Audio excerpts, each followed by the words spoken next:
To track eToro fees, start by understanding the different types of fees associated with the platform. eToro charges various fees including spreads, overnight fees, and withdrawal fees. The spread is the difference between the buy and sell price of an asset and is usually a percentage of the transaction amount. First, log into your eToro account and navigate to the portfolio section. This is where you can view all your open positions and the associated fees. Look for the fees section, which is usually located at the bottom of the portfolio page.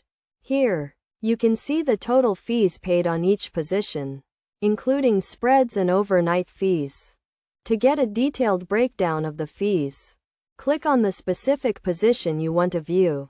This will take you to the position details page, where you can see the buy and sell prices, as well as the spread. You can also view the overnight fees, which are charged when you hold a position overnight. Another important fee to consider is the withdrawal fee, which is charged when you withdraw funds from your eToro account. This fee is usually a fixed amount, and you can view it in the withdrawal section of your account. To minimize fees on eToro, it is essential to have a solid understanding of the different types of fees and how they are charged. One best practice is to keep your positions open for a short period to avoid overnight fees.